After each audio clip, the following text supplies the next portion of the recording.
Here are the tools needed for an Apollo retractable screen installation. Begin by opening the boxes and separating the parts. Group the sills and decorum together to install first. If you have multiple doors, install all the sills and decos first. Before you begin, identify the mounting plane for your screens based upon the work order to make sure you mount in the correct location. Step 1. Measure the sill width and decorum width for each opening. Again, if you have multiple openings, measure and write down each one so that you are not taking extra time to walk back and forth to your saw. Next, mark each decorum and sill at the recorded measurement.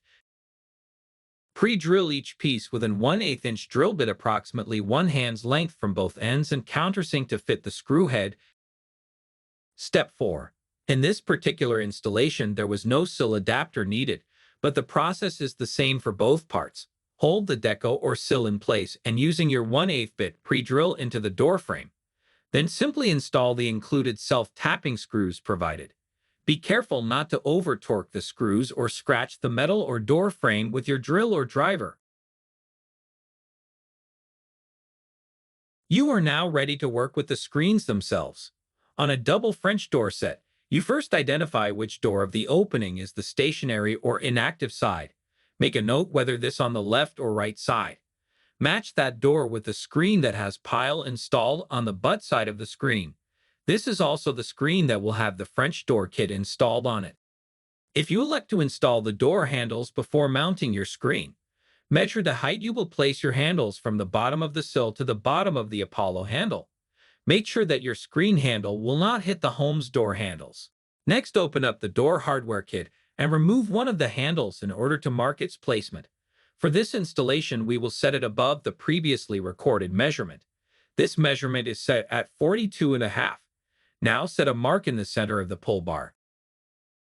Making sure you have the handle facing the correct direction so that your handle is not mounted too low, align the handle's bottom hole with the mark and drill through both holes with your 1/8 inch bit.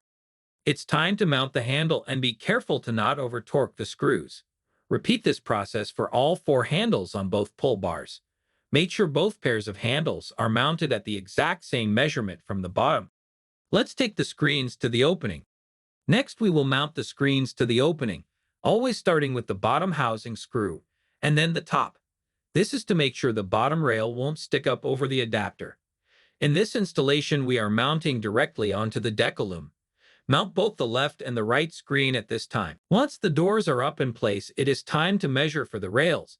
Measure from the inside of the housing on one side to the inside of the housing on the opposite side. Measure for top and bottom and deduct 1/8 inch in order to have a little bit of playroom. Remember, if you have multiple doors, it is better to install all the screens first and measure for all the rails at the same time to avoid extra steps. When your measurements are done, take the rails out of the bag and save the provided screws. Measure and mark the rails with previous measurement and cut them with your chop saw or miter saw. Ideally, it is better to make an outward 40-degree relief cut at each end of the rails in order for the screen to not get caught between the rail and housing. For this next step, we treat the top and bottom rails differently. First, pre-drill 3 1/8 inch holes into the bottom rail for the screws at 1/4, 1/2, and 3/4 of the rail length.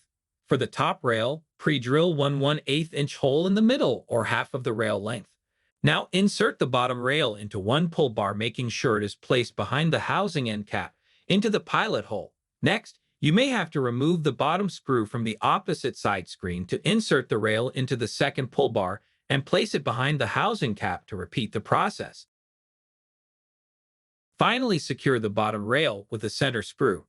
Sometimes it is necessary to pre-drill this hold if you meet resistance. Repeat the same steps for the top rail just as you did for the bottom rail. Be careful not to torque the pilot screws or the center screw, or the friction will prevent the screen from retracting smoothly, and this will also allow for expansion and contraction with changes in temperature. If you are using standard magnets, assemble them without the strike plates. For proper location, place 2 fingers above one of the handles and mark your holes. Next, pre-drill with a 7/64 bit. Fasten with provided screws. Next is the extended French door kit pin that will allow the stationary side to stay locked in place in the middle of the existing door's opening.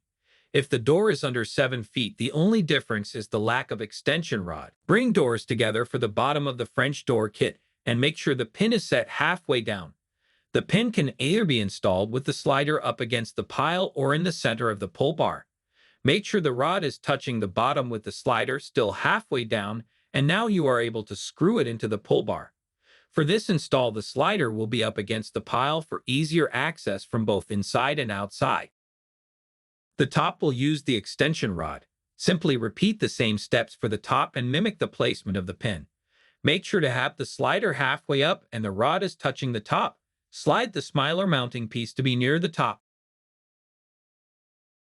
When installing this pin, sometimes a customer will want the doors to be more exposed or more hidden.